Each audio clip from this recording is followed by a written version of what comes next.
Wow, hello everybody. I guess I'm supposed to be looking into this camera, and I'm looking you dead set in the eyes. Hi, I'm Jason McCabe Calacanis.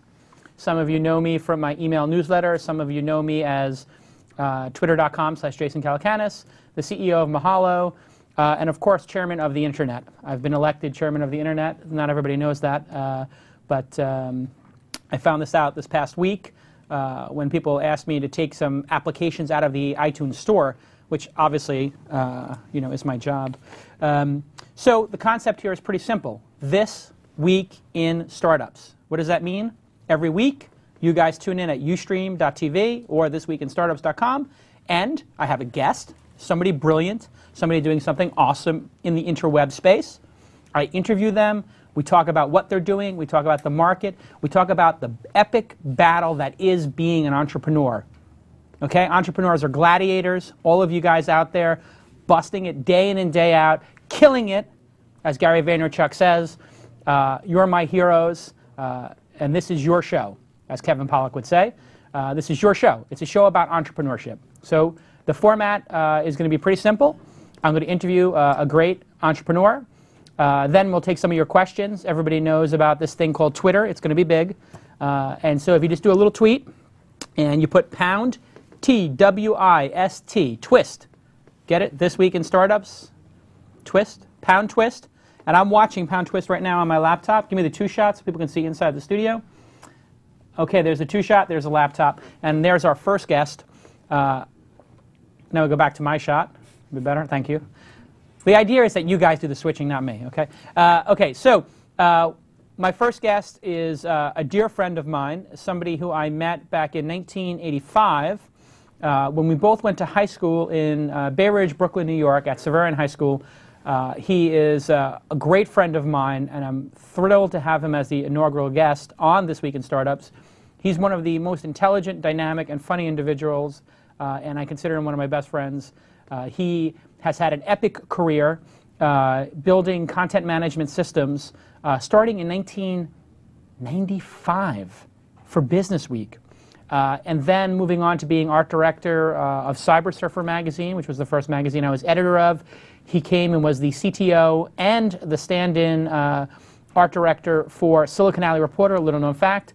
And then at a game, a New York Knicks game in 2003, when Patrick Ewing's jersey was retired, I lobbied Brian to start a company with me that would be a network of blogs. And Brian had a couple of great ideas on how to do that, and we formed a partnership in the fall of 2003 called Weblogs Inc., which produced Engadget, Autoblog, Joystick, and many other things. He's been my partner and my lifelong friend, so please join me in welcoming Brian Alvey, the CEO of CrowdFusion, to the show. Thank you very much. There he is. Psyched to be here. First Guest. First. Exactly. And wow, you know what's crazy? This is going to be incredibly distracting because we're trying to do a real talk show here, but people are using the pound TWiST tag like crazy. And I'm just looking in here already. Justin Vincent already is asking questions. Andrew Lucero is taking a lunch break to eat cold pizza and watch the show. M. Paul is loving it. Mike Rotoman is watching it. GS Maverick says, oh, and we already get a hater. Really? GS Maverick. It seems, you or me? Well, I mean, take a guess. This is great. I'm going to give the haters extra time on the show. Hater, and we're going to call them haters. So hater GS Maverick. He's at GS Maverick, so if anybody wants to send him a message, they can do so. It seems as though Jason Calacanis feels that things won't work out at Mahalo, so he's starting his own web show. Pound TWiST. Okay, great. And then Connie, hey, look at that. One of our old friends watching This Week in Startups. I guess he's in London. Veronique, watching it. Veronique, watching Jason Calacanis and my boss on This Week in Startups. Evan Culver, who works here, great developer. Wow, all these incredible people. And 11 more tweets come in that people are watching TWiST. So this is great. We're out of time now. Thank you. That was awesome. We're out of time. It was a great show. That's brilliant. So anyway, I just want to make sure that you guys know that we are watching your tweet stream, and we are going to have your questions in the show. But let me first start by asking Brian Alvey to tell us, you know, the classic elevator pitch. What is crowdfusion.com? And I'm putting crowdfusion.com on the tab here if they want to go to it while he's talking. Cool. Awesome. So we have an hour, right? I can tell. Yeah, the show is going to be 2 hours. And then we're going to take a 5-minute break, and then we come back for the second half. Right, you got the intermission. Right, and then we have the after show for 2 hours. And the Wolverine pre-party thing. Absolutely. Cool. So this is we counted these up a few weeks ago, and between stuff for Business Week and the Venture Reporter stuff that Venture Reporter, the yes, Dow Jones owns and still sells and Right. cranks out newsletters on, and Capgemini and the Kansas City Chiefs and all these Netscape and all these things that we built. Hell, Blogsmith, we built together. The last big thing, correct? And we built Blogsmith 3 times. Built Blogsmith 3 times, sold it once, and it runs, TMZ, all these massive sites, Engadget, Autoblog, right? So between all those CMSs, CrowdFusion is my 21st CMS, right? Which is kind of cool. 21st time you've built a CMS, and so people don't know, content management system, like WordPress, like... And it's my last. And it's your last. Yeah. No, I mean, it's so the pitch is pretty simple. It solves all the different problems from all the different sites I've ever worked on, Right. all the things we've ever seen, workflow problems, content problems, like Power Mahalo, it's blogs plus databases in every vertical and feeds. So those are kind of the 3 things, and I can totally explain how they work together, but it's, we did blogs together, we did them really well. Engadget, killer blog. But it can't do things like pull up 20 cameras, sort them by price, pull up phones, sort them by talk time, find ones that are on Sprint versus AT&T versus whatever, and compare all that stuff. So we actually looked at how do you build an IMDb sort of database engine into every single vertical. So it's a vertical focused, topic focused thing. Build the best car site, the best food site, the best gadget site, the best green site, whatever it is. So I guess that leads to the question then, is the company a software company, or are you building Weblogs Inc. 2.0? Because I think when people first saw it, you launched Obsessible, which is a beautiful site. We can pull it up on the screen here if anybody's paying attention out there. There you go, Obsessible. So Obsessible, what I call a YAG, yet another gadget site. This is like the 50th gadget site, but it's different than Engadget because it has this massive data-driven topic page / comparison shopping engine, which we're seeing here. Yeah, and you can click into any one of those phones. Or this cameras, is cameras. Cool. So I guess you've added to the blogs these items, and so this is the extension of the CMS into... Correct. So it started out a couple different things. We saw a lot of sort of process issues that we could solve. So one of them was, the Engadget team uses like a group feed reader. So the joystick team, all the bloggers use like a group feed reader for all their stuff. And then they go into like a next app after they find stories and they schedule them and promote them. Then they go into a third app, Blogsmith, the one we built, and they actually write the stuff and publish it, right? Well, what if you take a good group feed reader and drop it into your blogging platform? Like, what does that get you? And well, it gets you a lot of different things. It gets you other people's content. That's fantastic, right? And just to be clear, a group feed reader, tell the audience what that is and how that came to be at Engadget, because that was one of the secret weapons of Engadget. Yeah, exactly. So they tell didn't the really history do of it, that. and this is 2 years ago, and they've evolved a bit since then. This is 4 years ago. Well, but through about 2 years ago when I had last kind of touched what they were doing. Yeah. Although I talked to them like a week ago to kind of see where they are. But so they didn't really have a group feed reader. They took turns using a feed reader. So basically, if you follow 500 feeds and somebody goes and reads a story from some obscure camera site, you don't want the next guy to sign in and see that. So it's like a group email box where as long as you go through and read the stuff, it flushes it out. So you're just monitoring a queue of stories coming in. So we looked at that and we said, okay, if you take a group feed reader, so that just one person has to manage. So it's like Google Reader for 5 people, 6 people. Google Reader, and then it does some of the sort of Gmail style story combining. So TechMeme. Like TechMeme. Okay. And this is a stories. behind-the-scenes application. Correct. And the way the guys at Engadget would use this, I think this was Peter Rojas or Ryan Block's original idea. Ryan Block championed this thing called Ryan Backlog. Block's original idea, give him credit, and he's at Ryan Block at Twitter, and they're doing gdgt.com. They'll be on the show at some point. And so what he said was, we spend all our time reading feeds in order to find stories for Engadget. That was the secret sauce. They had 600 feeds they read, all obscure ones. And so they built the tool when we were there to hand off those 600 feeds from one blogger to the next. They would start at blog number 1 and read down all the way to 600. And that resulted in them being on top of the news to a level nobody else. The big thing that solved was, Palm announces the pre, and if you have 20 guys working for you, they're all going to write a blog post, and they're all going to stick them in the system, and only one of them. So now you know paid. it's done. We can't pay all 20 of you, right? So how do you slot those things and assign those stories? So they had 3 different apps for that. So what if you take the group feed reader, the workflow tools, and the blogging platform, and you smash them together? Like, what do you get? And then what we found is when you stick bloggers into that system, when we did Obsessible, they don't want to spend time in a feed reader. Nobody wants to do the 4 hours manning a shift of watching all these feeds and reading all these stories and doing all this stuff. So we wrote some AI, kind of like a tech meme or a Google News, where it goes through, looks at the stories, looks at our database of products, pre-tags things, finds 3 things about the same Pentax camera that got announced, clusters them together in a CMS, and then says, we found a conversation for you. Out there in the blogosphere, 3 people are talking about this, and maybe 6 are talking about this, and how many comments there are on each thing, and all this metadata about it, and tell you the velocity, some of the stuff we did using Netscape there.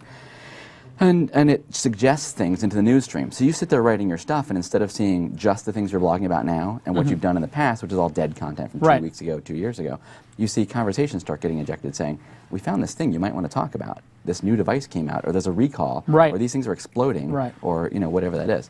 So so it brings the news to the editors. You don't have to go find it, and it kind of pre-tags it and pre-clusters the stories into memes. It makes people wildly more efficient in terms of producing a blog. Do more with fewer people. Correct. Right. Do more with fewer people. That's the news and content side, the news and news around your space side. The other thing is the biggest thing of this is there's not really anything that lets you build an IMDb in every vertical, right?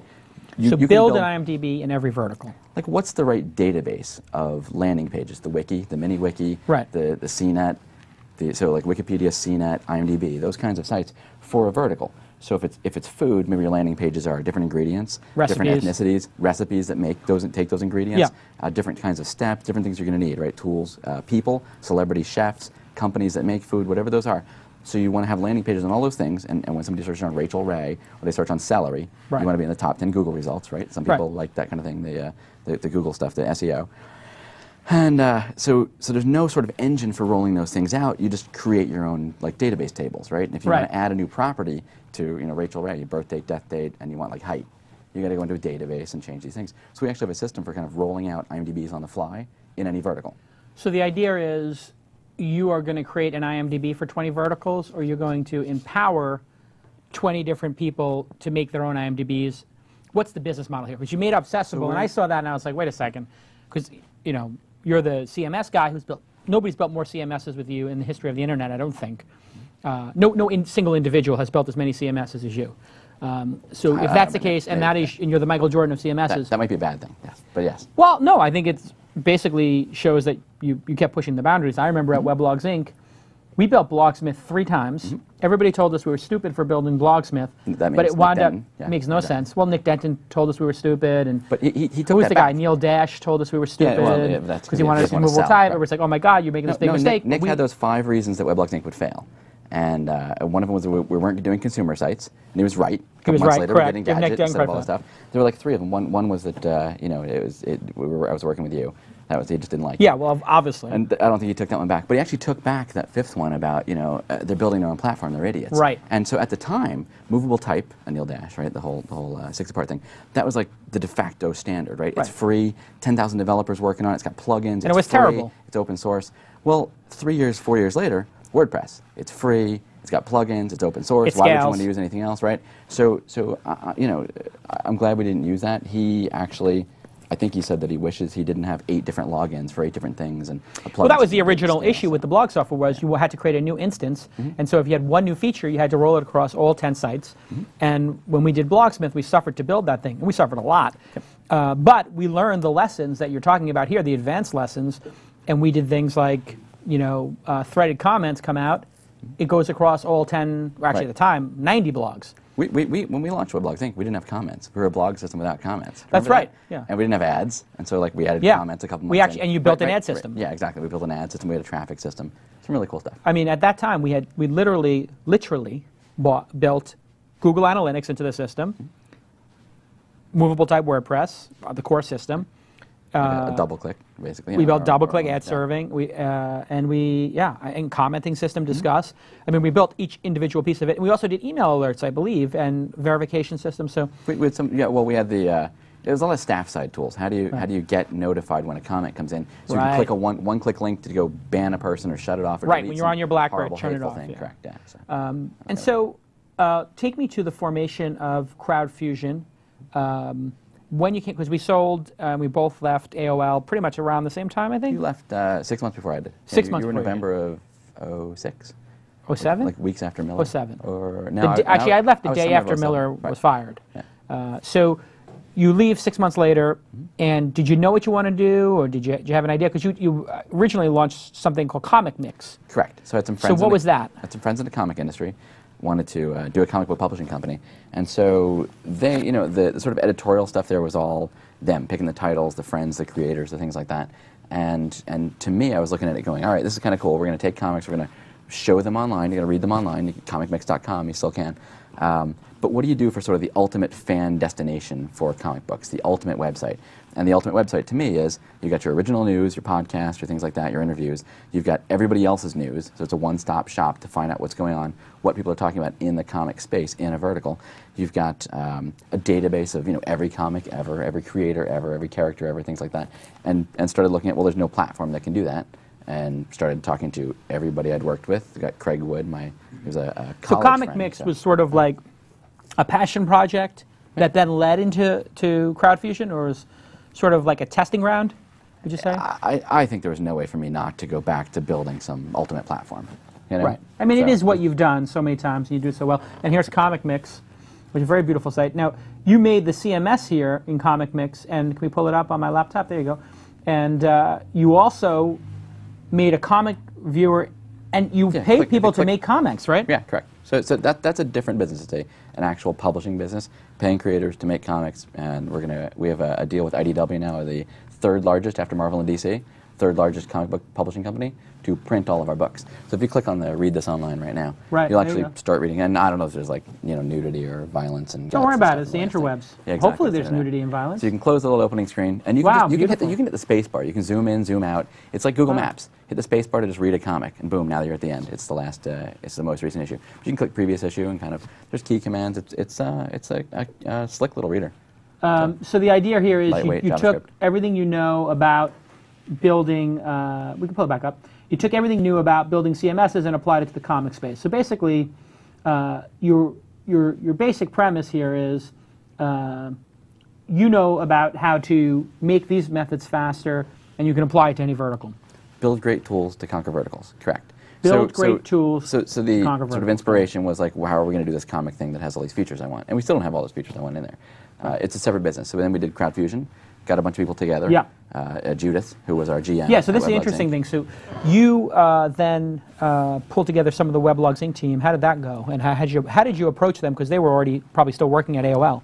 They were mostly gone. Mostly gone? Okay. Judith Maskill and Steve Friedman had moved on to Baby Center, been there half a year. Right, Baby something Center. like that. Craig Wood was going to work with a startup and came to me instead. And so you got the band back together. I got CK from Mahalo. Yeah, CK moved back to New York. CK moved from Mahalo. Thank you for that. The only person I think Thank you for taking who came CK. straight from CK, you know we love you. You knew you'd come up on the show. The only person who came straight from AOL, and I think they'll never forgive me, is Barb Dibwad from Joystick and Engadget. Yeah. So Barb was just for background, was the producer of Joystick. She was our first Apple blogger.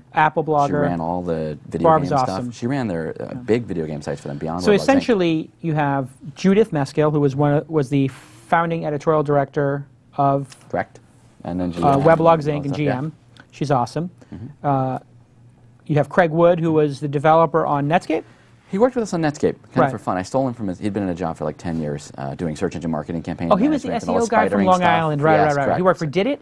He worked for Did It for about 10 years. Big Silicon Alley company. And so now he's your sort of partner on the business? He is my partner in the business, and he's just a genius. Every single meeting we have with customers, because that's our deal, we're licensing this to big customers. It's like he was 33 times better the developer than I am, and now he's like 48 times better. So on your show, I think he's like 56 times the developer I am. Right. And I don't touch code. Don't touch code anymore. No, he's got a great team. And so you've basically got this team together. Essentially, it's a lot of the Weblogs Inc. team. And all virtual. All virtual, no houses, office. basements, and Starbucks. What's the next step as an entrepreneur? You I guess, went to raise capital. Yep. So a little over a year ago, went and did the rounds, talked to a lot of different people, found some really cool ones. So we didn't raise as much money as you did for Mahalo, but pound for pound, like we have rock stars. We have it was John Miller and Ross Levinson, their whole Velocity company, right? John just, of course, left to go run this little thing called News Corp. Yeah, good luck with that. Exactly. I don't know. No, that's great. I mean, it's an awesome asset. Yeah, it's fantastic. You got to think John Miller's got some sort of a Yahoo deal or some other big deal in the wings, because they brought him in. AOL's going public. You think that they're going to? My prediction is News Corp either buys Yahoo or some assets from Yahoo, or has some Yahoo deal going with Microsoft, or they have some AOL deal. So He's got it. You bring him in, he's got his hands in both those things. Yeah. No, I mean, he knows everybody. Right. He's like showing up for lunch with me one day, and he's like hanging up on who is it, Steve Ballmer or something like that. It's like, Yeah. oh, cool. I'm his next appointment. That's kind of neat. Right. So that's always neat. And then Graycroft with Alan Patrickoff. Oh, Alan his Patrickoff, company. great guy. Yep. Ian Sigler from that's on our board, and then Mark Andreessen. He did these little things Brilliant. called Netscape and LoudCloud and Yep. Ning. Ning, things awesome like that. success. So We'll have Mark on the program, I hope, at some point. No, you should. You should. I saw him at your TechCrunch event, and I told people that like he invested in our company. They see he's on our list, and it's like, so does Ning? Is Ning what you use for CrowdFusion, or does CrowdFusion power Ning? And he's like, Brian, you can tell the whole world that CrowdFusion powers Ning. Just tell them that. It's okay. It's cool. Yeah, So get the clients. so CrowdFusion actually powers. But two Ning. different things. Ning is a social network, and you're building a blog publishing platform that does It's database, which has some correct. social networking features. Oh no, sure. I mean, we can build anything you want on top of it. A very like open rendering system that we ripped off from Django. You know of Django. Yeah, Django's great. So it's very cool. But yeah, no, it's sort of, we looked at the different publishing things, and anybody who has blogs kind of lusts after what wikis can do. They get these landing pages that are great search engine results. They're very powerful these days. And you can't really do them with a blog post, right? A blog post about a camera is like useless 2 years later, but it's the #2 result on Google, and it's very frustrating to a consumer. So we looked at that, and wiki software itself is horrible. It's a dog. Mahalo's Mahalo's moving off of wiki software. I didn't know if you Mahalo wanted to talk 2.0 about comes that, out. but oh my God, that was actually Mahalo 2.0 coming soon. I get to see it this evening. Right? Yeah, I'll show it to you before we go see Wolverine. Cool. Who's going to see Wolverine tonight? Hey, look at this. Look what I got. Really? Is that my ticket too? Somebody zoom in and grab that grab that barcode, and you can go see Wolverine That's tonight. very nice. I like that. Awesome. So looking forward to Wolverine. I'm too. All right. So hey, wikis stink. We just agree on that. Wikis are so slow and cumbersome. There's two good things about wikis. You can set them up in 1 hour. Right. It's great for a personal thing. For a publisher, it's a disaster. They're a disaster. The ramp-up curve for media wiki text is about 4 to 6 weeks. And it takes 10 times more. And so you have to build these more advanced content management systems. So what's been the hardest part? I mean, this is your first company as CEO, second company as co-founder, right? I think. Yeah, I mean, major efforts. No, I've had like startups. Yeah, little things, yeah. But so first time in the CEO chair, how's it different? I mean, you know, is it similar or different, or because I mean, everything ends with you, essentially, every decision. Yeah. So there's, you and I had very different styles, and so I actually learned a lot working with you about what things you do that I'm missing. Right. So I channel you all the time. So I'll talk about that in a sec. The raising money, I have a lot of friends that have tried for like 2-3 years to raise money, and just like, I think they give up because it's not easy. So I feel kind of lucky that the raising money part went, well, lucky's a bad word. I think people use lucky like they think Mark Cuban's lucky, right? Things yeah, like that, lucky right? 3 times, right? Yeah, I mean, and he Mark had 2 Andreessen, businesses. Yeah, Andreessen's like. I mean, once you actually like meet him and hear him talk, you're like, the guy's not lucky. He's brilliant. He's brilliant, but like you just can't tell. He fools you. So typically, the people who say that other people are lucky are the people who have never even swung the bat. I believe that. Seriously, I honestly believe that. So I'm fortunate. I'm not lucky. Fortunate. Money raising process went really well. So that was How good. many people did you meet to get the 2 major investors? How many VC investor meetings did you take? Well, it wasn't 30. It was more like 20. Yeah, over 20. So anyway, it's basically a 10-15% hit rate. Correct. Yeah. Right. And out of the 10, so you closed 10% of that. What percent were interested? Second phone call, would you say? A lot of people wanted to keep talking about it. They had other people to introduce me to in the company. They wanted to see the model, and I'll tell anybody what the model is. It's kind of take a bunch of existing cool stuff that everybody needs in their website as a publisher today, take a bunch of novel, new things and combine them in a neat package to conquer verticals. So, that's like, it's easy to explain. There were a couple people that wanted to be in the round. There just was no room. We only raised $3 million. I mean, it sounds like a lot, but it's a little, $3 million is not a lot of money if you're building a business that your business, on the low end, if you get 10 clients, it's going to be a $50 to $100 million valuation business. If you get 10 absolutely. clients, right. If you get to 50 clients, now you've got $250 million, $500 million a year business. Something similar to Vignette or WordPress, based on what this would cost people. I mean, to build a system like this in-house, I'm going to estimate it's, for a big company, 2 years of work to build what you have today, and $5 million. Oh yeah, I mean, I might have said a couple million, but yeah, 5. Three? Well, no, with what the teams charge the companies. I'm talking to people who have like their entire tech wing charges $12 million a year for the stuff they do, and everything takes 9 months, and it's all Right. It's Oh, always the in-house billing. Yeah, Right. exactly. So, Yeah. basically, you're coming in and saying, I can do this for you for $1 million a year We're or working on it $500,000 a year. for a couple of years, and it does a lot of really sophisticated things. And So basically, ready to somebody go. can save 2 years of pain, hiring 12 people, setting up all those servers, and they just can. How long does it take to get up and running on CrowdFusion? Depends. I mean, we're talking some freaking large sites that'll take 2-3 months of build out and. 2-3 months is not a lot of time to build an entirely new site. I think that feels like forever, but sure. It feels like forever You're right. to No, you're right. an You're entrepreneur, right. but You're I mean, right. But inside no, of inside AOL, how company, long did it take them to launch anything new? Yeah. If it actually got out the door. I had conversations with people there who said, like, how come you guys can do things in a weekend or a month and go away to a hotel room and put 9 guys up and feed them Kobe burgers for like 7 or 9 days and get stuff built? And my team tells me it's going to take 9 months. So, it's, So back to the CEO question. Yeah, we didn't get to that. CEO So tell question. me what it's like to be CEO this time. Is it it's- lonely? Do I miss you? Do you miss me? No, it's not. No, it's not lonely. It's really good. I'm a control freak. So for sort of comic mix, I'm like the chairman is sort of like marginally involved. I like being in total control, and here's the way things go, and so that's good.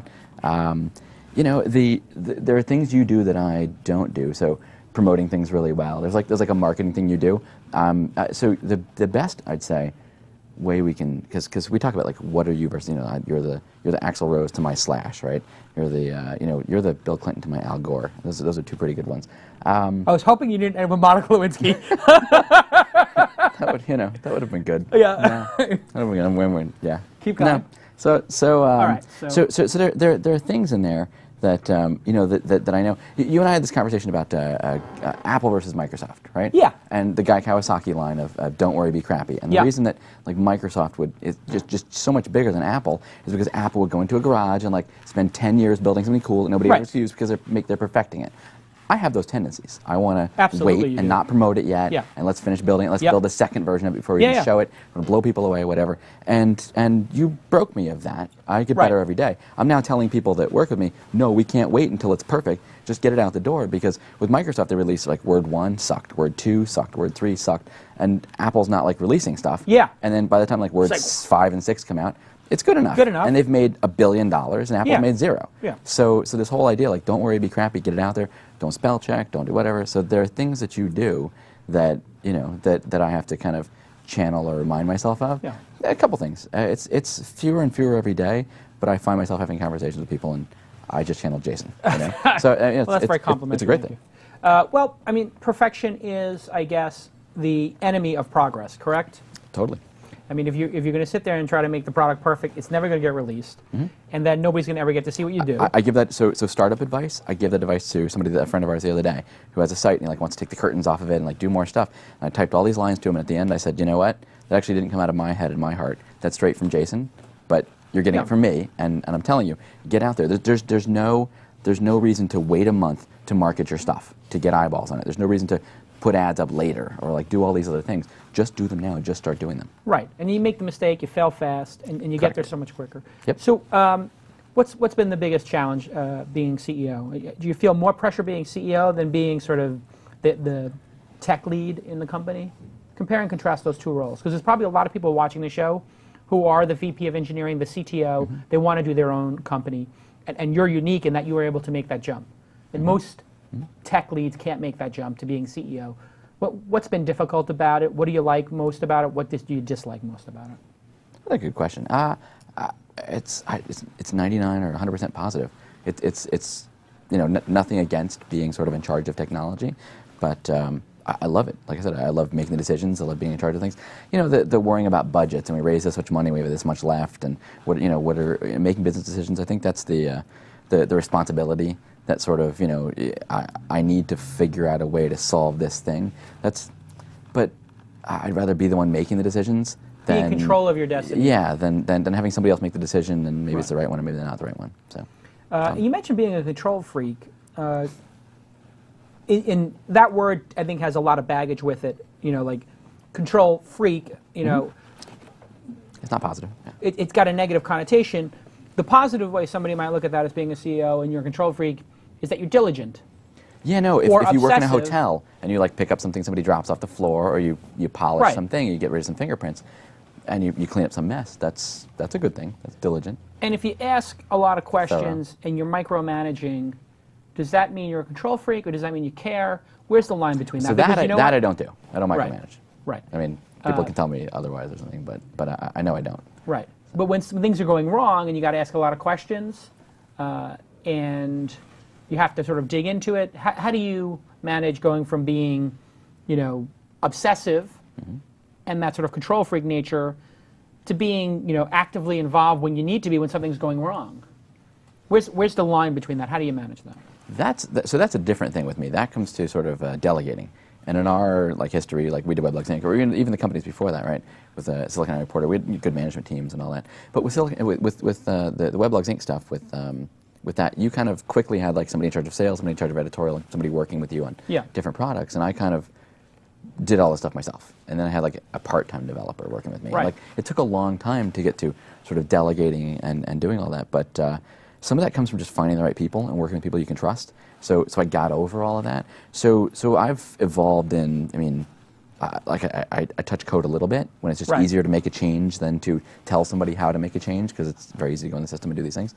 But we relaunched the CrowdFusion site today. It was a one-page website up until this morning. Now it's like a 20-page website. Tells you some stuff about what we do. How involved were you in it? Very. I was up until 5 a.m. East Coast time last night, right? So but that's people know I'm better every day.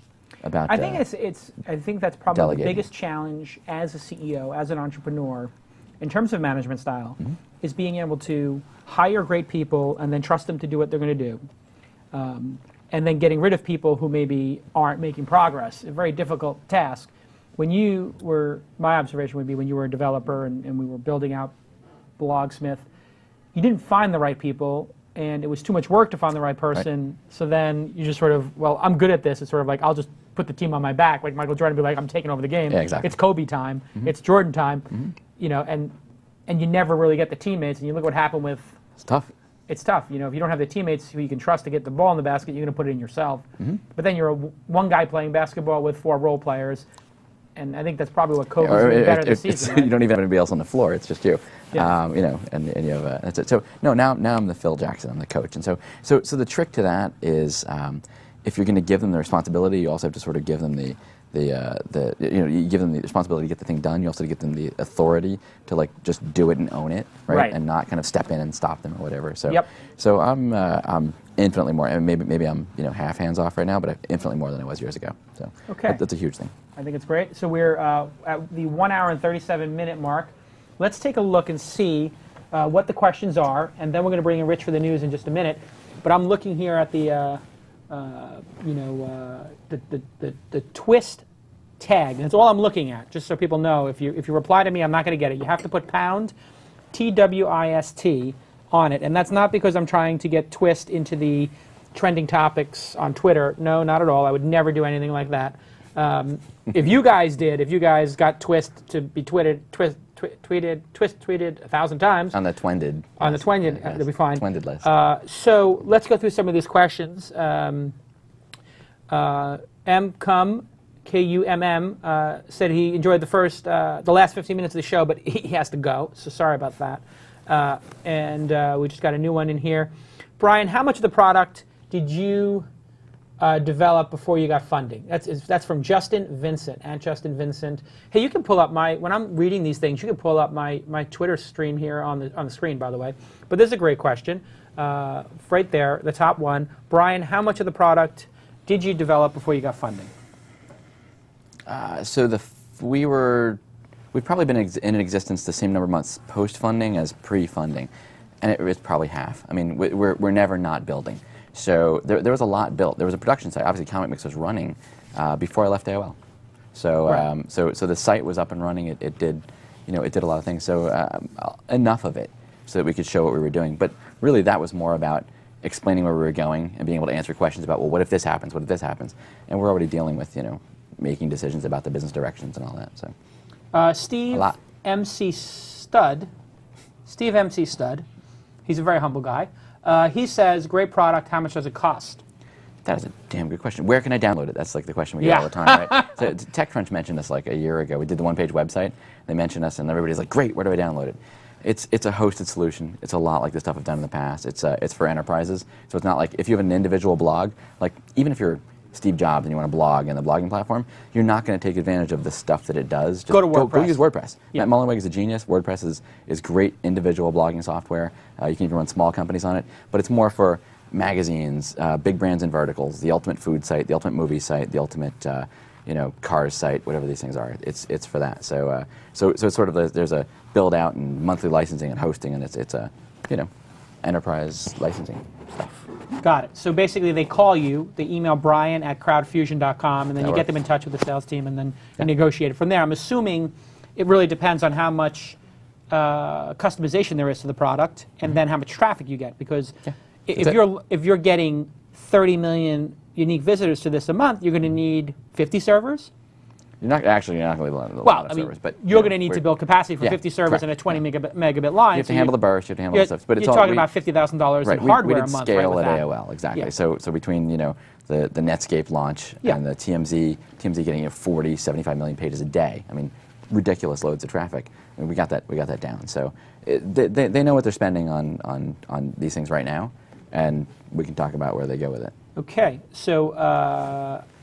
It's a lot. Basically, that means a lot you can't afford. It's not for individual blogs. Is that what somebody said? But that's okay. Okay, so now there's this very weird guy here, RJ Budke, RJ Bud KE. He's got really crazy looking haircut and a bad mustache. And he asked a good question, though, despite how weird he looks. What's the biggest risk you've ever taken? What's the biggest risk you've ever taken? Weblogs Inc. Weblogs Inc. Taking out a second mortgage on my house, being a couple $100,000 in debt. And that was the biggest one. I was married. We had my first son Jack in 2003. So right after we did Meet the Makers and right after a lot of the Venture Reporter stuff, and then we started in 2004. I built out like 2 client websites that summer. Kansas City Chiefs. Yeah. The Kansas City Chiefs and Capgemini. I had to split a lot of money with a lot of people and couldn't really finish them and brought in somebody to like sub for me. And so just didn't make a lot of money doing that. And we were doing a startup thing. It took us a while to make money on that, So that was it. It was those times. People don't realize this, but I mean, in terms of risk taking, I had a little bit of money in the bank, and I had a severance contract from a previous gig. Yep. So the first year of Weblogs Inc., I was okay. Yeah. And I had no family. I'm living in a dirty loft on the west side of Manhattan. It's no big sweat for me. My loft costs $1,800 a month. And I've got a house. You've got a house, a wife, and a baby, probably more babies coming at some point. And you took a second mortgage on your house in order to do Weblogs Inc. That's real entrepreneurship.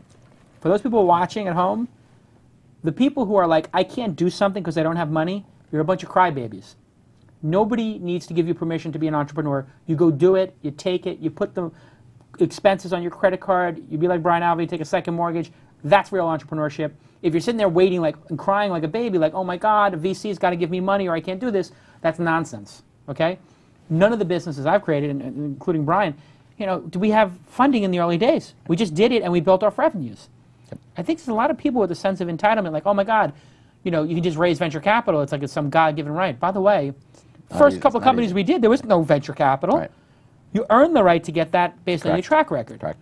So your first major company, Weblogs Inc., you take a second mortgage. The second company, you walk in, you got the home run under your belt. It's easier to raise the money. Correct. So I had a wife who believed in me. That's like key, right? Critical. Because if she's working against you, that's not hated me. Work.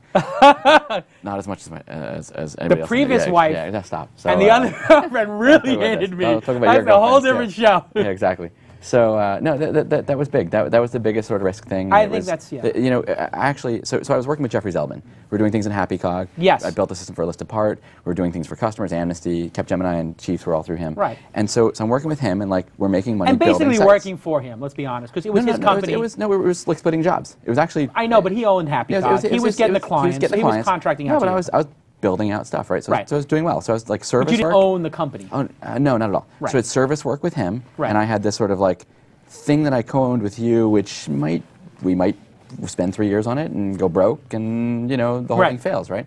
So I had to sit down with him and had a lunch with him. It was kind of like breaking up with a girlfriend and say I'm getting engaged to somebody else, right? And there was this time where I had to pick. I can't take on any more jobs with you, even though that's all the money I'm making, right? Because I have to go follow this dream. Right. So that was a pretty big deal. How did he take it? I just didn't. we still talk. And it's tricky because he was able to go out and like say, I'll design and build a CMS for you because I build the CMSs. And after that, it was like, I'll go design work again and do design work again. And so it's kind of like pulling the rug out from underneath him. It wasn't good. It wasn't smooth. Right. But you had to follow what you thought was going to... I had to put 110% into Weblogs Inc. So I had to do it. But why did you do it? I mean, I remember the Patrick Ewing retirement ceremony. It was February, I think, of 2003. 2003. February 27th, 17th. Somebody will actually know right. if they look up the Patrick Ewing retirement ceremony. Right, when they hung his jersey. jersey. I told you, I can't even remember exactly. I called you and said, I got an idea. Come to the game. No, we sat at the game, and right. we talked about 20 different ideas. Right. Okay. We talked about different services we could do, all these things. Right. And we had some people who used to work for you and worked with me who had gone on to become famous bloggers in 2003. So Rafat Ali was doing paid content. Shani Jordan was on Boing Boing, right? So between the two of them, we're looking at that and going, Rafat's working his ass off. He's doing like 7 days a week. He's blogging, making $10,000 a month. 5 days a week. He's doing his own tech support and design right. work. 6 days a week he's doing ad sales, right? Like how many hats can you wear? And he couldn't sort of go from that I've got enough money to pay myself and pay my rent and blog and have this little lifestyle, but go to the second person. How can I add a second person? And so we thought, well, I don't know if About.com had just sold or they were going to sell soon or what the thing was, but there was like an auction thing. New York Times, yeah. So we said, well, how many blogs would it take? Like if we did all this stuff for Rafat, we said, look, we'll do you'll just be a franchise. You come and do the content part. That's right. it. We'll do the branding, the marketing, we'll do the accounting, the HR, we'll do the sales for you. Right. We'll fulfill all the stuff. We'll keep the servers running. We'll design the sites. We'll pick the names. We'll do all these things, and just have people show up and work. If we franchise that out, how many blogs do you think we'd have to have a network of for the two of us to make? I don't know what, $100,000 a year or something like that. Something like that. Like to be publishers, right? To have this thing, and we thought it was going to be 200. You need 200 blogs, this kind of profit margin, making this kind of $5,000 to $10,000 a month, whatever it is for the two of us to make a living. Right. And it turned out it took really 18 months. It took 50. it took 50 blogs. Yeah. Exactly. Took the right blogs. Took finding the right people. Absolutely. Let's take another question here. This one is from Lons, Lons. What's the one business decision you've made that you wish you could take back? Great question. Being told you've got to hire this person. I've got this friend. They do such and such. Right. It's perfect for our company. We need them right now. Right. They're about to take another job at company X. Pressure. We got to get them in because if we don't get them, we're going to lose them. I can probably in the last 2 years count 4, 5, 6 people that we've made the decision to hire a couple of them. And you know what? If you waited 6 months, it's whether they're the right person or not, waited 6 months or a year, you can steal them away from that company. You can find somebody else who does that thing. So that's a tricky one when you have somebody you're working with and that you care about saying like you got to do this, you got to hire this person, and you understand that it'd be great. But you also understand saving 6 months or a year worth of money is kind of cool too. So it depends on what they're doing for your business. So making mistakes in hiring is it's probably like hiring too fast. Yeah, you hire too fast. You got to hire slow. It's got to be the right person. And if it's the wrong person, you got to get them out quick. And we had a couple of those. Mm-hmm. Actually, we had that one blogger. Remember the one blogger in the beginning? We wouldn't say his name, but there was one blogger. You talked to him recently. You replied to him on Twitter or something. On Twitter, yeah. There was one blogger, and he would write these long emails to I don't even know he was wrong. We just weren't ready to do things that he said. He's like, we got to change the blogs. We got to do this. I mocked up a design for this thing. Here's how these things have to go. We just couldn't deal with it. We couldn't do it. It was every 2 days. Yeah, and then it got to the point where 1,000-word email complaining about what we hadn't accomplished. Which is flattering that somebody wants to help you, steer the ship, but you don't have time for it. You can't do it. Right. Interesting guy, but after a while, he starts to resent you that you're not listening to these epic emails he's sending. You're making these business decisions and launching these 10 next things that we knew we couldn't sell ads for. So that was tricky. Follow up. It wasn't tricky.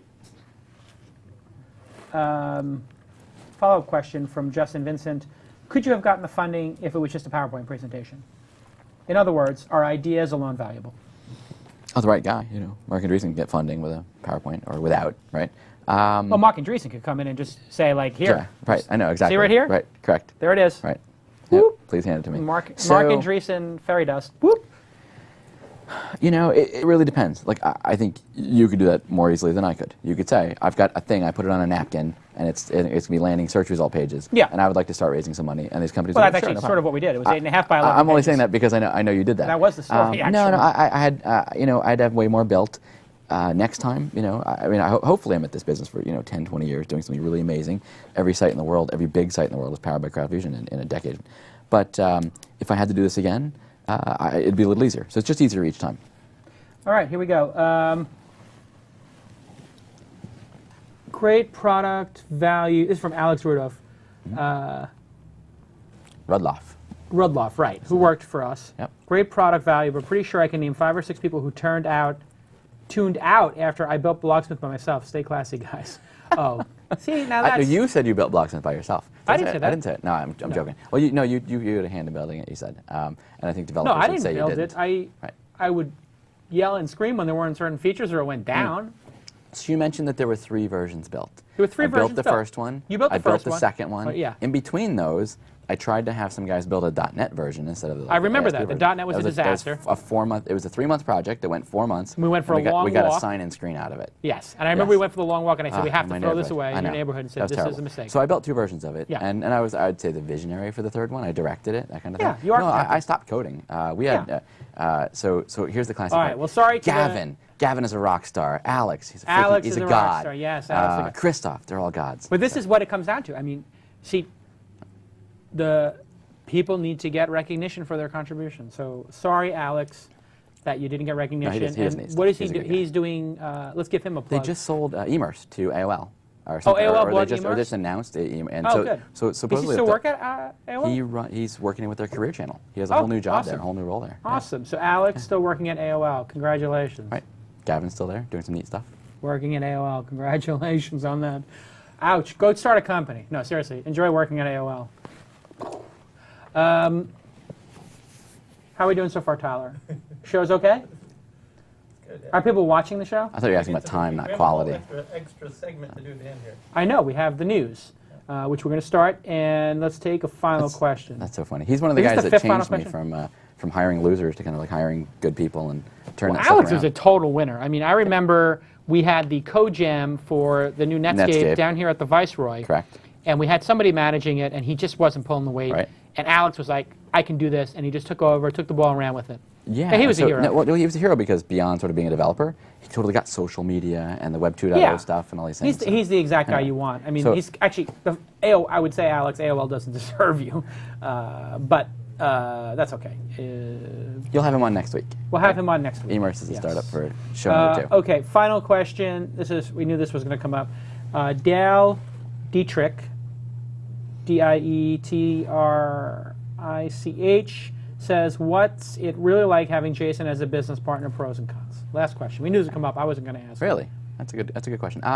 So it's weird. You can be honest. Because like you and Michael Arrington do the event together. So you guys have a different relationship because you met when he was like in his 50s or something, right?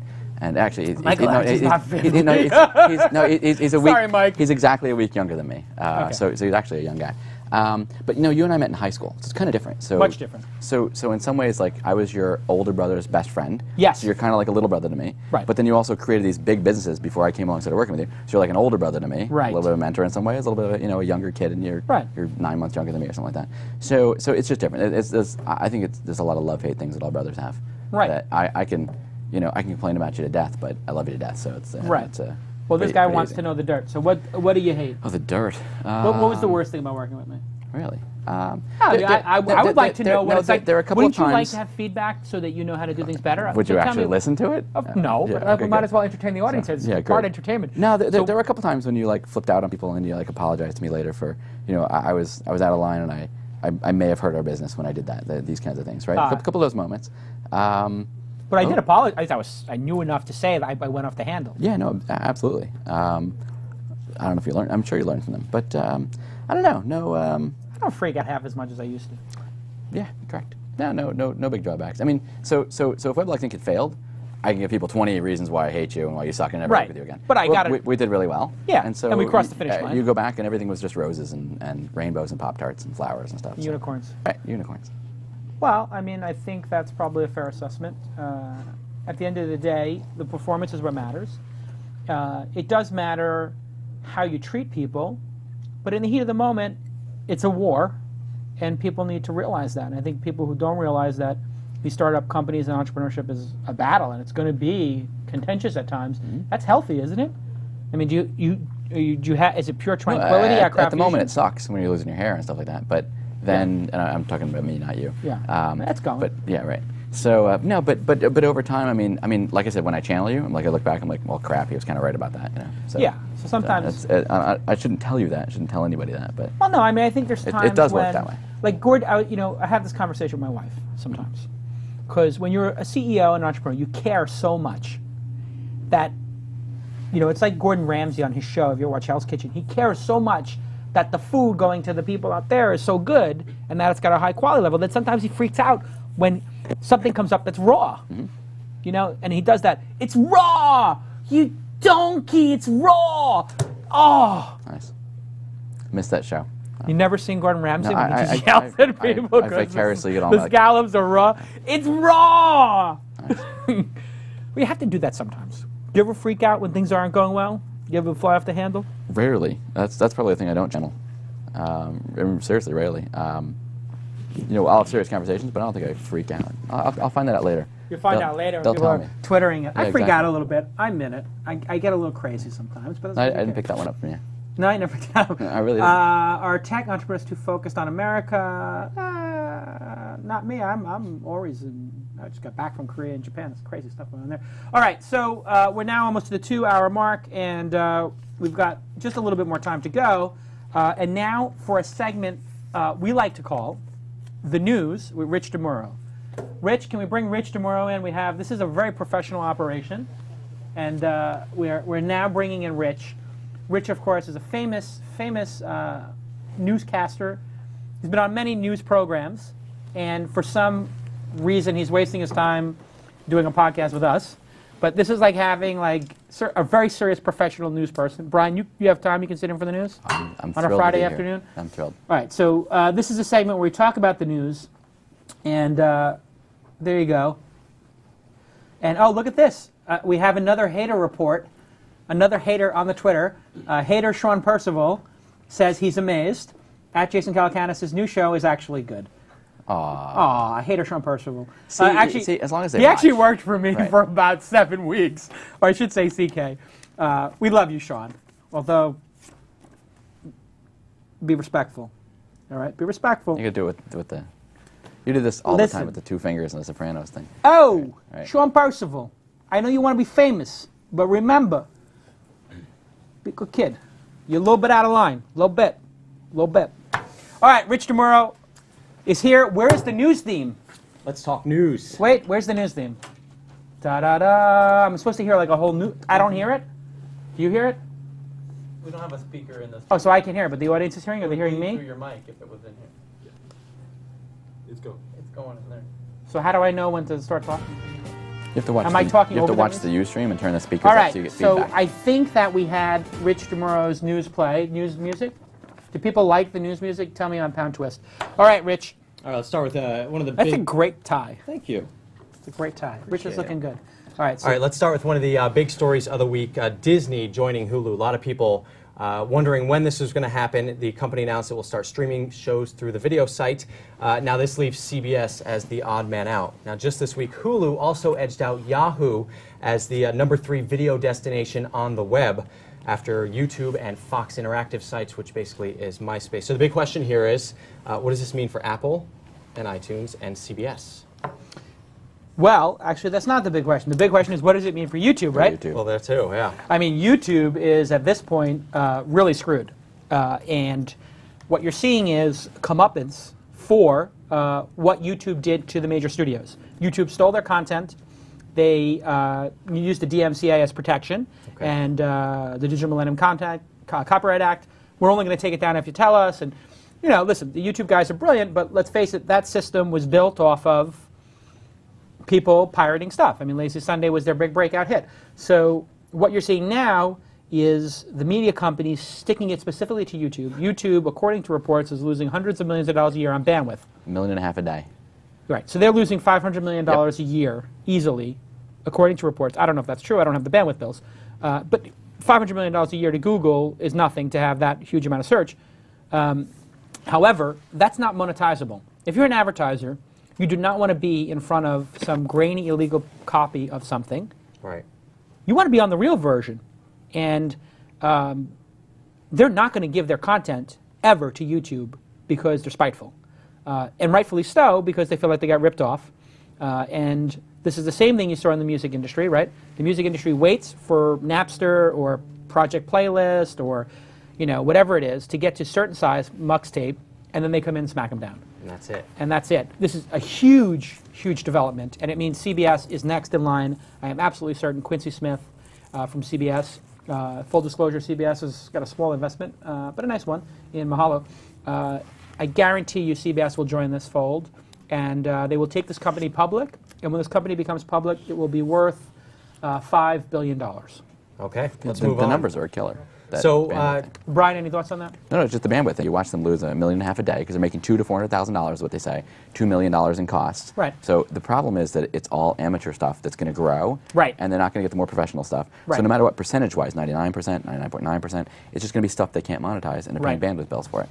And they have to either cap it, charge people, and then it's not YouTube anymore. Or put pre-roll ads on it, that's- and then well, you that's get the- into a really serious issue. If they put pre-roll ads on other people's content, they're going to have some serious issues about making it's- money off other people's content. The only way YouTube's going to become a real business is if they start charging people to It's watch no or longer host, and it's no longer YouTube, or they put pre-roll ads on it. Who's going to watch a 15-second, 30-second pre-roll in front of some guy, doing lighting, some Mentos on fire with Diet Coke? I don't know. It doesn't make sense. Bad. But CBS by the end of this year, CBS will be a member of it. They'll each own, 20% of it, or 20-some-odd% of it, and then the private equity firm that owns the other piece, I think they put in $100 million for 10%. They're going to take this thing. This thing will be public within 2 years, and it will be worth $5 billion. And it will be, I think this will be the greatest example of old media getting it. This is perfect execution. The Hulu design is perfect. Let's see. People love it. And it is awesome. Local affiliates, kind of screwed, but I think they worked out something with that. They're going to get some piece of it. Brilliant move. And frankly, I'm surprised CBS hasn't closed on this. I mean, Quincy, Well, move quicker. any day now. I mean, people didn't know if Disney was going to, they said any day for Disney, and it happened fast. All right, so let's talk about raising money. So it's generally not easy, but this website called Kickstarter aims to help. This is an online platform that caters to artists, designers, musicians, filmmakers, and basically anyone who wants to raise money to maybe write a book, write a movie, or any sort of creative venture. So first you set a fundraising goal and a deadline. People donate. If everyone donates and you reach your goal, everyone pays. If you don't reach your goal, nobody has to pay, and it starts back And at it's just zero. Kickstarter.com? Kickstarter.com. There it is. New All right. way to fund endeavors. So I have it here, and let's see what's going on. So there's also a little bit of social networking in play here because your donors end up becoming your fans. So if you say, hey, I donated $5 to build this iPhone app, and it happens, you become a fan of that, obviously. So what do you think of that? If this was to crowdsource like an investment in a company, you've got a very big problem because then you're taking stock from public and uncredited investors.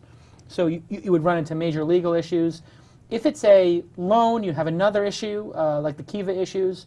But since this is donations and there is no expectation of return, I think this is a big winner. This is a great idea. People like to do this.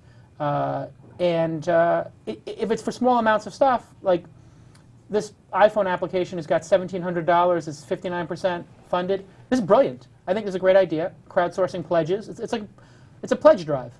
It's not the first one. They have probably the best domain, Yeah. Kickstarter.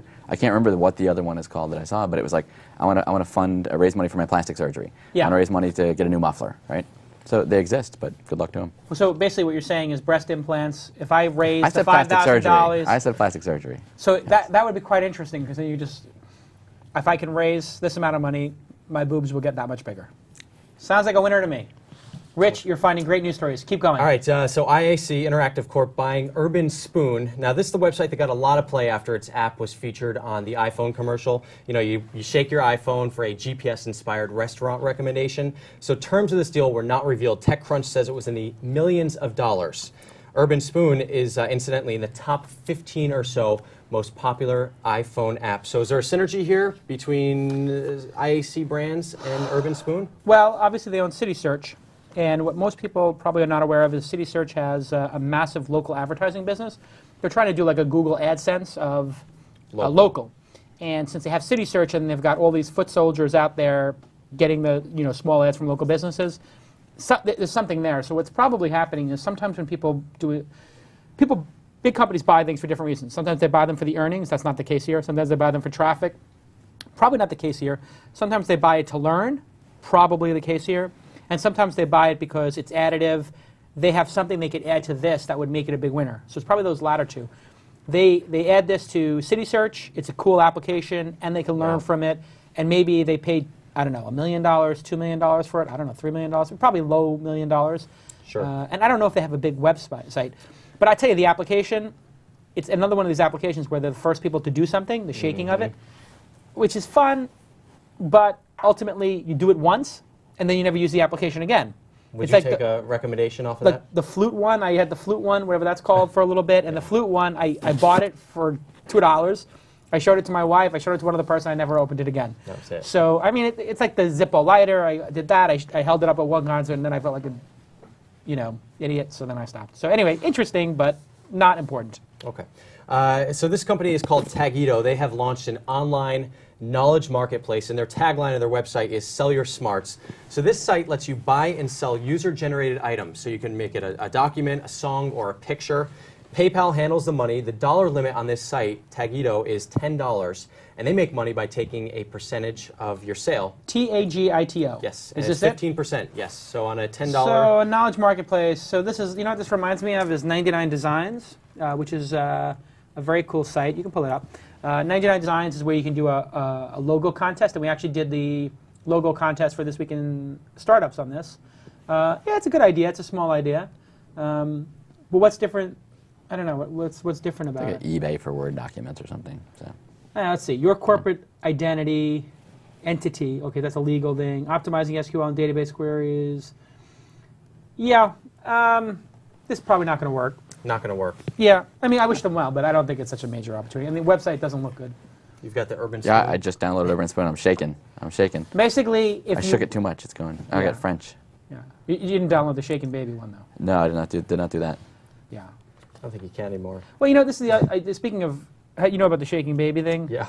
Is that in your news rundown No, here? I did not. I Why left didn't you out. include I it, should- Rich? You know what? Next time we'll do it Salacious off story. the cuff. Rich, I don't know. Tyler, who is this guy? He's doing a great job. Keep going. So right, anyway, so- this is not going to be that big of a deal. So we know Mint. So this is the popular online Mint. financial website. TechCrunch 40 winner. Absolutely, 2007. So they have a new feature called Financial Fitness. This outlines, it's a game. So it outlines 5 main principles to help you focus on. You get points for completing tasks like saving money or avoiding bank fees. Those are like 35 bucks a pop now. The idea is that you might spend more time on the site and save even more cash.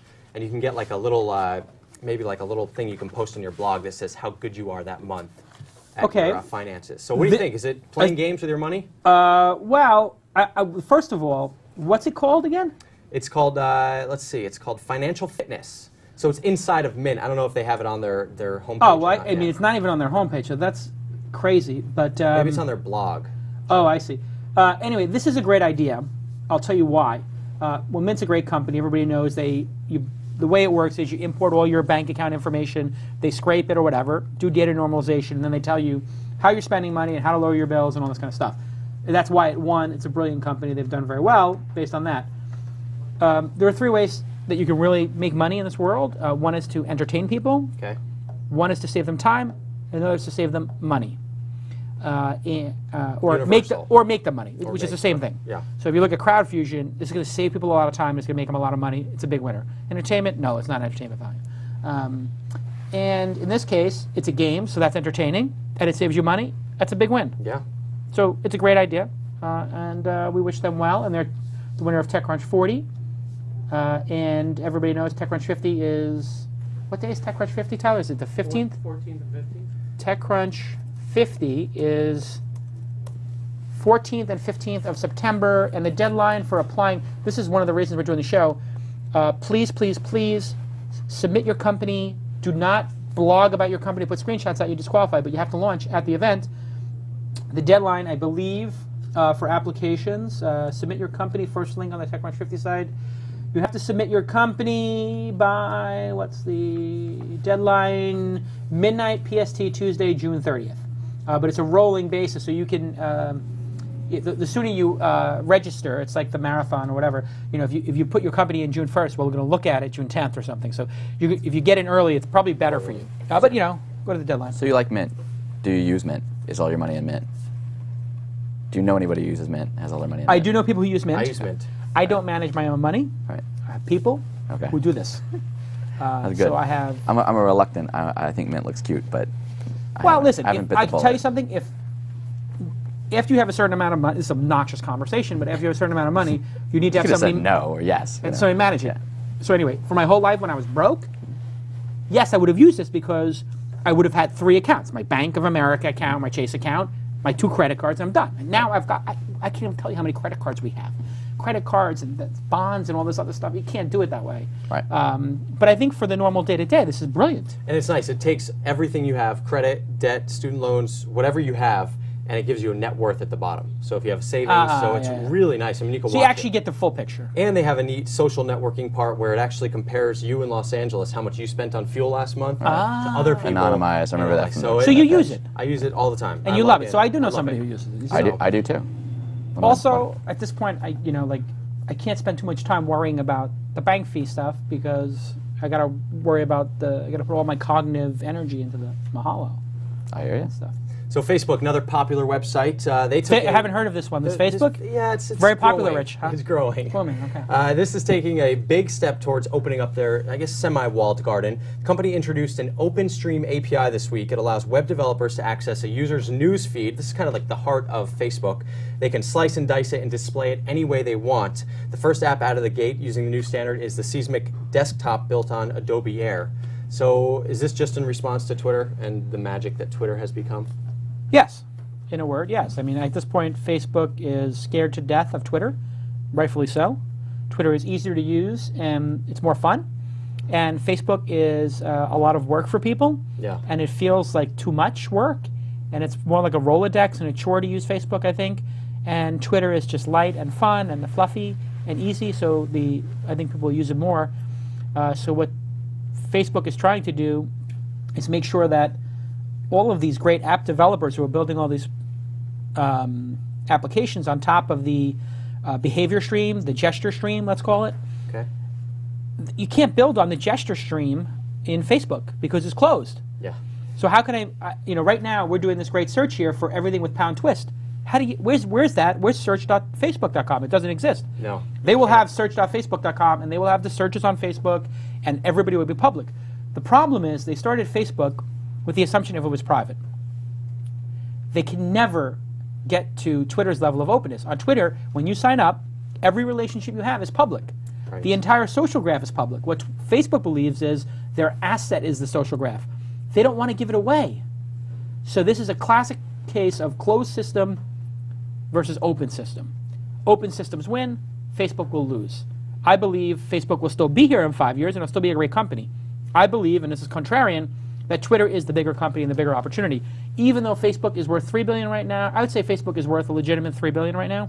Okay. With $300 million in revenue, supposedly, it could easily have, $1 billion. It could easily have $750 million in revenue, which means it's worth 5 times that. You can start doing the math. Maybe it's worth $3 or $4 billion. Twitter's worth $1 billion right now, I think. And so Twitter will catch up and exceed Facebook in value, and they will both IPO 2 years from now. I think that's out there. I think I agree with some of your points, but the Facebook has their advantages to putting your kids up and your friends can see them. Not everybody in Flickr can see them and things like that. And I think there's so many more things that Facebook do and the stream and the way they do these things. They're biting off more, but Twitter's neat. I root for Twitter. I'm a huge fan of Twitter, but it's not Facebook. Facebook's, I know people that live in Facebook apps, love Facebook. Well, they love the games in Facebook and all that stuff. No, I just mean the messaging back and forth and the chatting in it and whatever. It's a great ecosystem. It's huge. And so you think privacy is a strength? I think privacy is a strength. I think the 20 things they do versus Twitter doing one, in some ways is a strength because I can't do photo uploads. I mean, it's just TwitPic or whatever. But there are certain things you can do in Facebook. There's a certain reason to use Facebook and a certain reason to like that privacy and that little 20 people can see my stuff or 100 people can see my stuff, and it's just there's a lot of use there. So, yeah, it's going to be interesting. I think Twitter becomes the dial tone, and anybody can put any kind of content across it, and anybody can build any kind of application across it. I think Facebook is like the closed phone system, or Bell. It's a little bit more of a closed monopolistic system. As much as they want to say it's open, it's not, and so they're going to have to pry it open, and it changes the terms of service. Both are fantastic businesses. I think they both become multi-billion-dollar publicly traded social networks within 2-3 years, easily. Everybody's there, though, and so developers can complain you're not open, so they release a little API. I'll give you a little bit of stuff. Here's some stuff. Yeah, right? it's just little by little they dribble it out when they have to. And people will use it because all the people are there. Right. I got to build an app for it anyway because all the people are there. It's like, you know, if you want to talk about the most closed company in the world, it's Apple. And, you know, irony of ironies, a lot of the people who are the huge Apple fan are the big libertarian EFF people.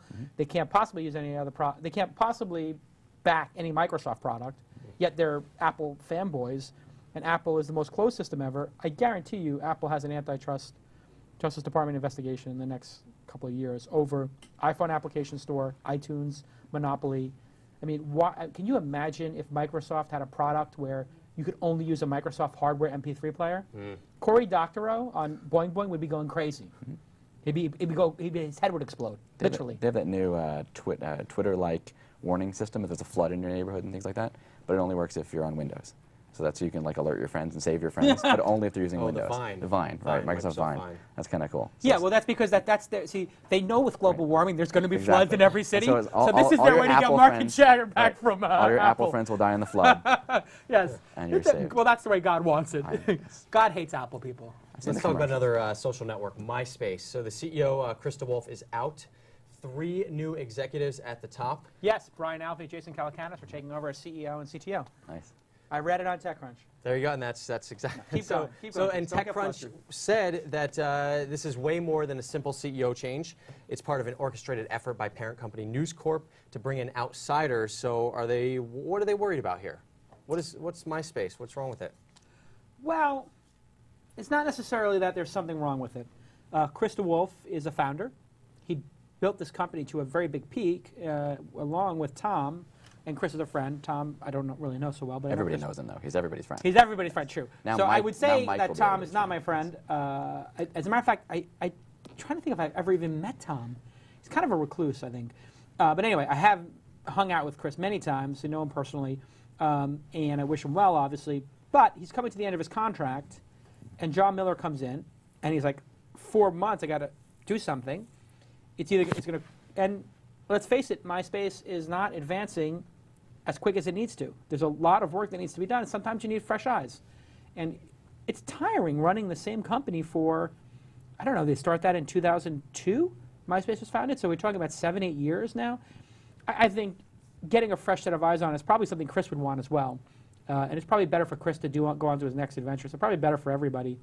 And Owen Van Natta, I know socially, I met him a couple times.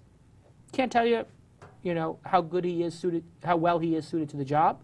But I do know John Miller is a great leader, and I think they hired Mike Jones to be their director of public relations or something. No, he's the CEO. He's the new Tom. So COO. He's going to. I'm just kidding. I'm just kidding, Mike Jones. He'll be your automatic friend. He'll be Mike. I know you're not trying to. Incidentally, Mike instead of Tom. he's myspace.com/Mike. No, right. This is. He's got a huge history there. He's totally tapped in.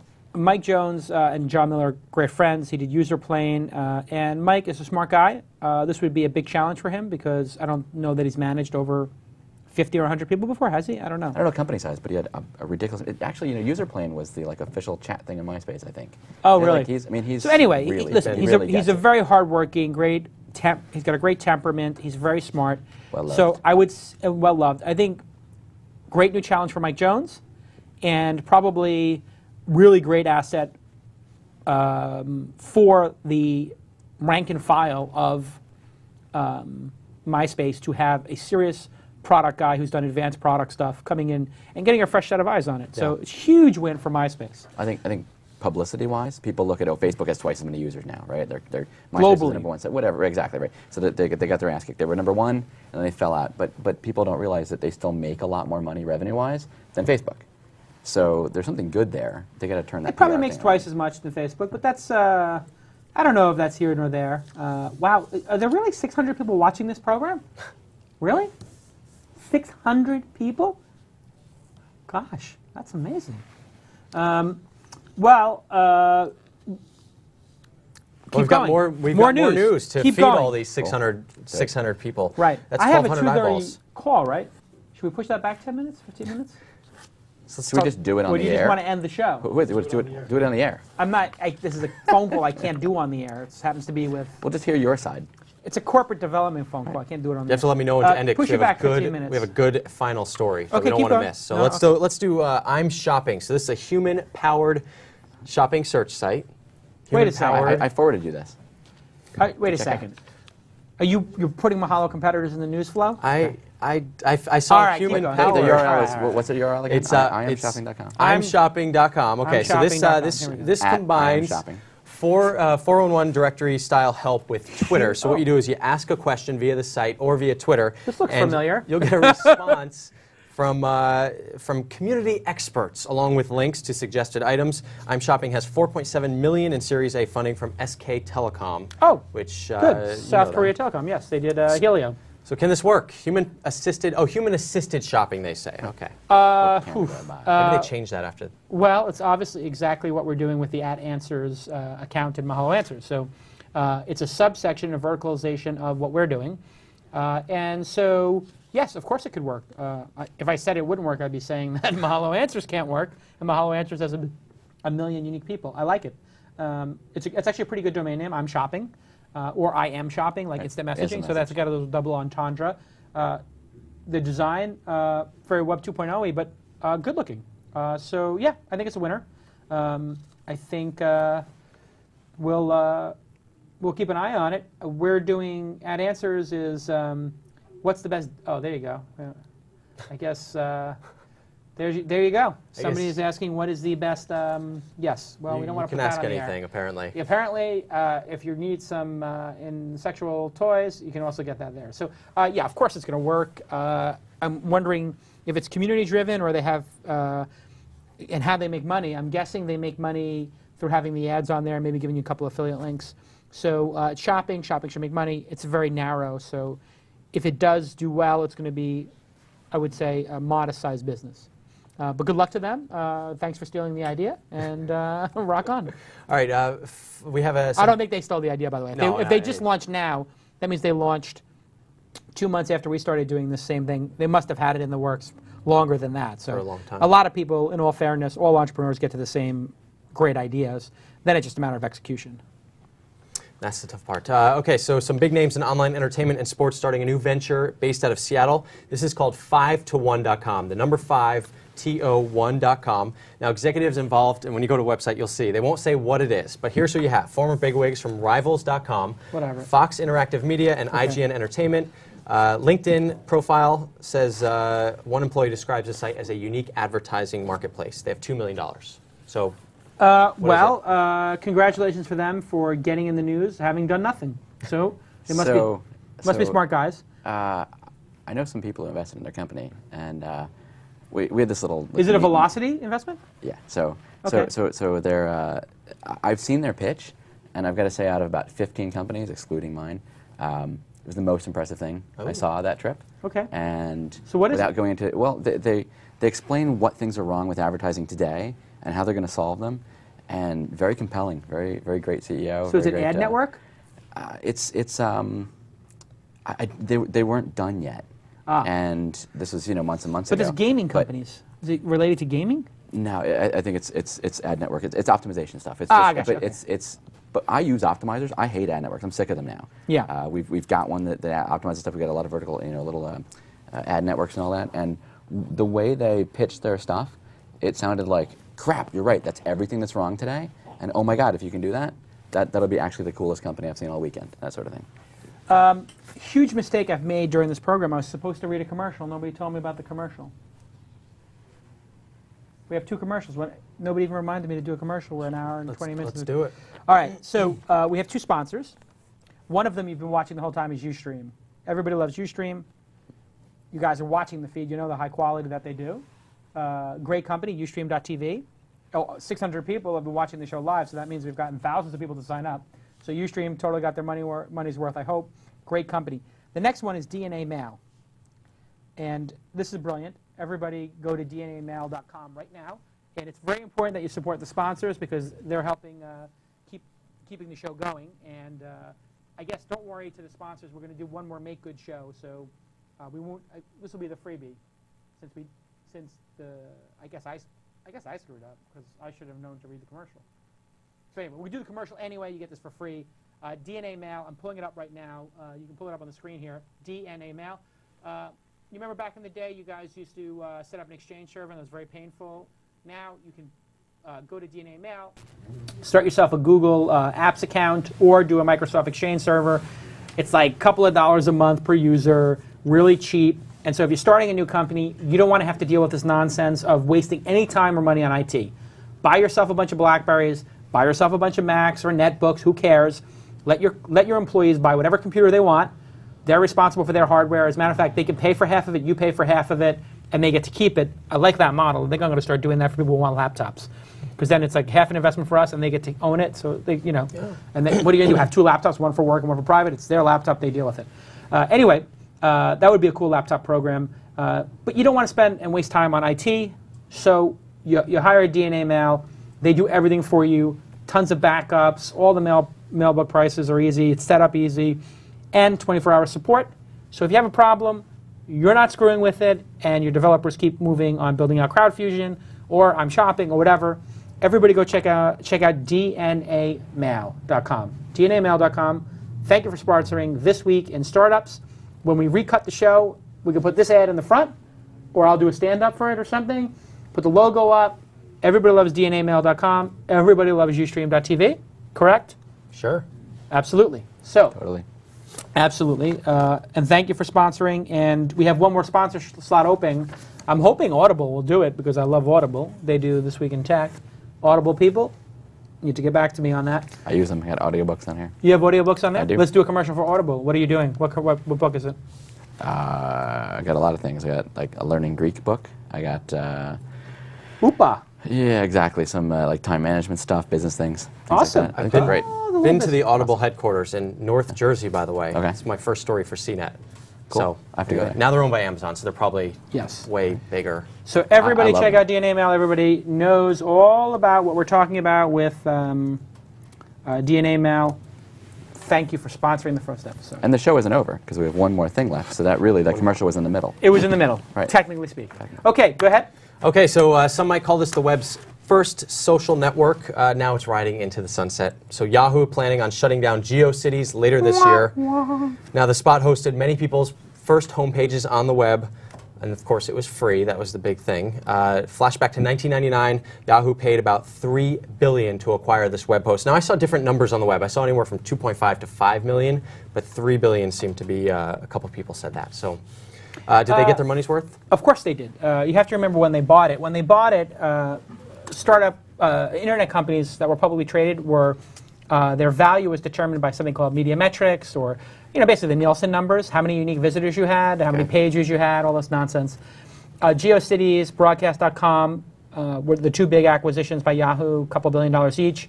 What people don't remember at the time was Yahoo was worth tens of billions of dollars. It might have even hit $100 billion. I'm not sure what the peak valuation was. They gave away a couple of percentage points in value for this company. Maybe it was 5% of the value of Yahoo, 10%. Somebody can look it up and correct me if I'm wrong. They gave away very little for this. They gave away funny money. They gave away monopoly money. Their valuation at Yahoo was absurd during the dot-com boom. So the real price they paid was probably a tenth of that. And if it was $3 billion, it's probably $300 million in real money.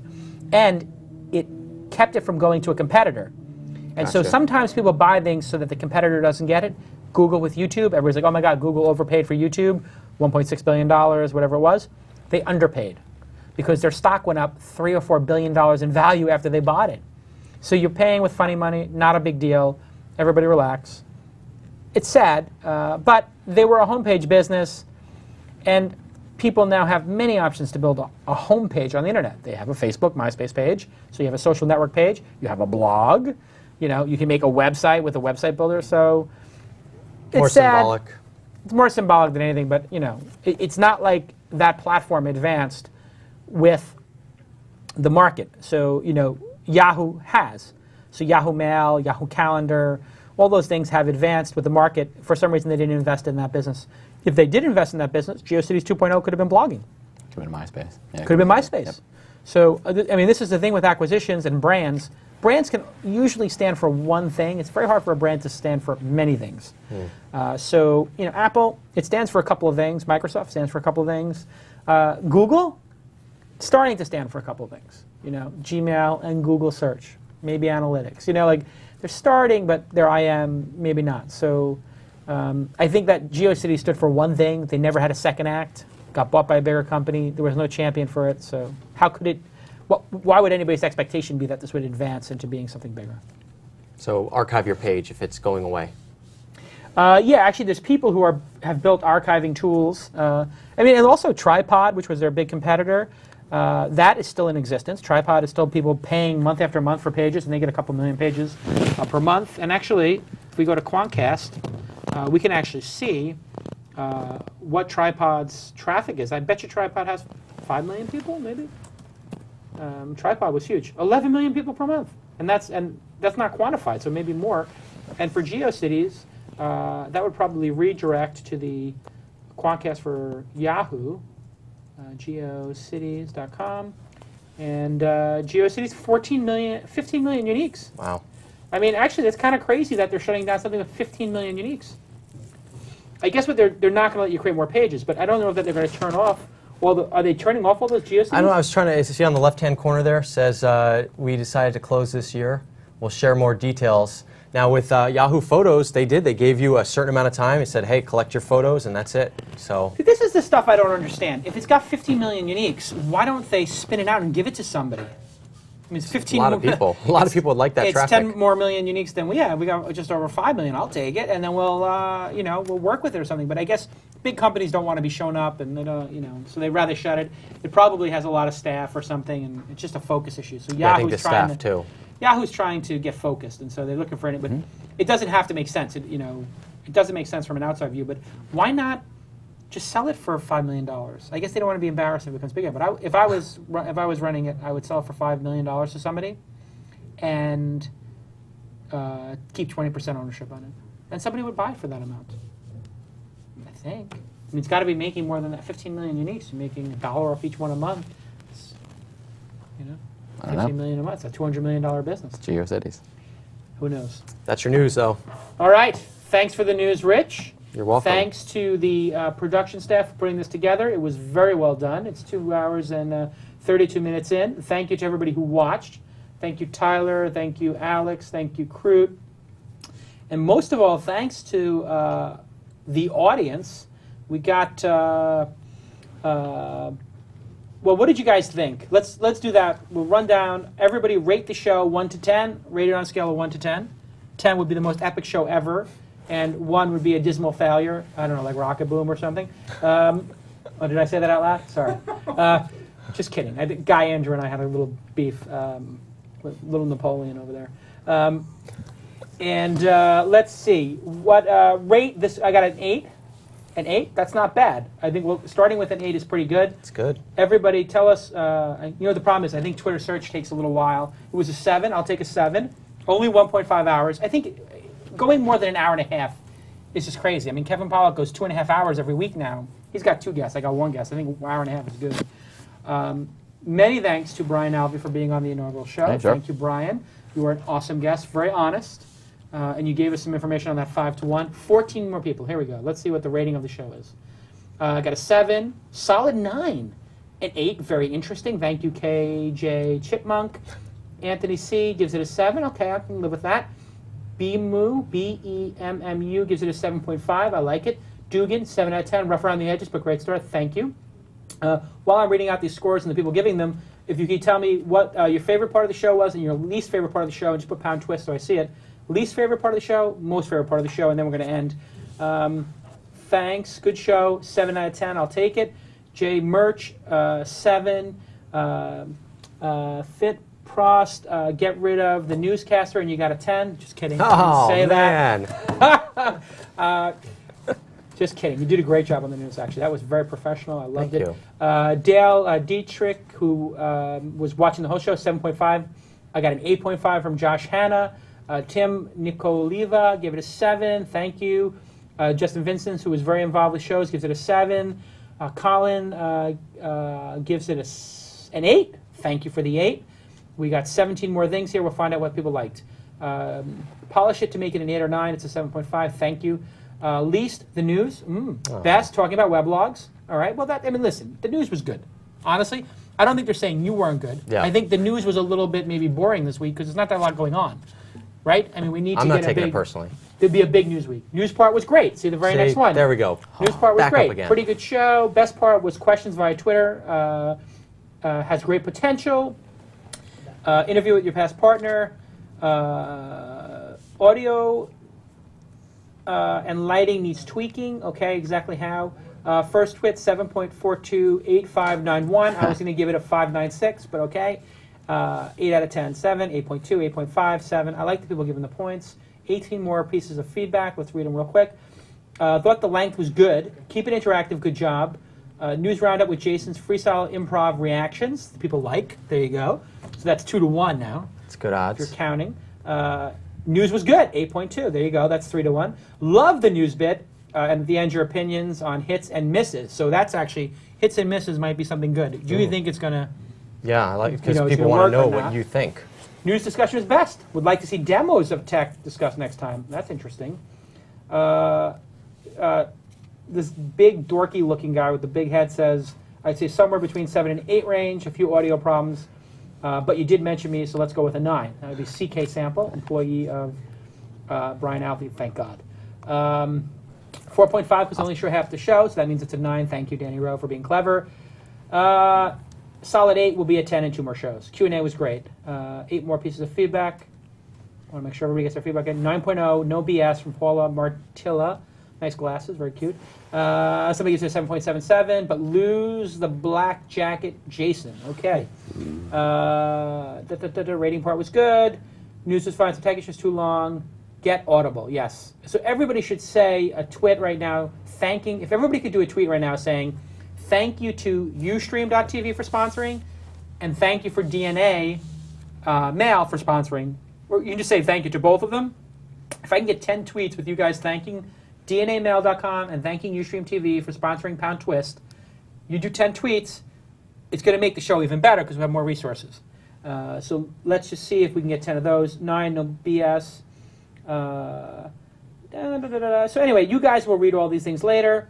Will it always be at 1 p.m.? I think so. We'll see. Quite a useful show. 9 out of 10. Mention me again. He gives it a 10. Thank you, CK. It's going up. CK. I'm getting 11. Nice table. Similar view to TED Talks. Feeling Steve Jobs going to jump in. 8.5 because I love Jason. Thanks, Mom. That wasn't my mom. So anyway, you know what the great part is? We really have a great Twitter audience talking about it. Dale Dietrich, thanks Ustream and DNA. Let's get Audible. Mike Templeton, thanks DNA Mail, DNAmail.com. George, thanks DNAmail.com. Tyler wants me to end. I'm going to thank DNA Mail and Ustream on behalf of Captain Cobalt. Killer Creech, thanks Ustream and DNA Mail. Idea Ash, thanks Ustream email. See, this is what the show is going to be. It's going to be me addressing you guys, thanking the sponsors. Pay per tweet, pay per podcast. Thank you. Where's my wrap up? I don't have any signature sign off, but I will say mad respect to all my entrepreneurs who watched. Thanks to everybody who participated. Very sincere thank you to Leo Laporte for teaching us a lot of what we know about using the TriCaster and doing a show like this. And thank you for giving me your blessing in using This Week in Startups. I would absolutely not have used the name if you didn't want me to. And obviously I learned a lot about what we're doing here watching This Week in Tech. And I appreciate being a guest on This Week in Tech, which is a great show. Sundays at 3 o'clock. Tune in on Sunday at 5 o'clock for Kevin Pollak's chat show when his guest will be... Who's the guest? He's got a huge guest. Matthew Perry. Matthew. That's A-list. That's huge. That's beyond... Matthew Perry's the guy from Friends, right? Yeah. Huge. That's in this studio. Matthew Perry will be here on Sunday at 5. I thought I saw on the web. I probably shouldn't have said that because now Matthew Perry fans could be outside of Mahalo at 902 Colorado waiting for him. Well, it's the Anyway, new world. thanks everybody for 902 tuning in. It's a Colorado. work in progress. If you ever need any help being an entrepreneur, my favorite thing to do is help other entrepreneurs. I feel very lucky and blessed to have the career I've had. I was a nobody in this business. I fought my way tooth and nail to get everything I got, and I got a lot of respect for you guys out there doing it every day. Anybody can be an entrepreneur. but it's extremely difficult and most people will never do it. Most people will never get in the game. They're never going to take the shot. They're too scared. They'll rather sit in the stands than get on the bench, and they'd rather stay on the bench than get in the game. You guys take that shot every day. I got a lot of respect for you. It doesn't matter if you miss the shot or you hit the shot. What matters is that you take the shot. So until next week, 1 p.m. Fridays, PST, 4 p.m. EST, I'm Jason McCabe Calacanis for This Week in Startups, and I'll see everybody at Wolverine tonight. Bye-bye.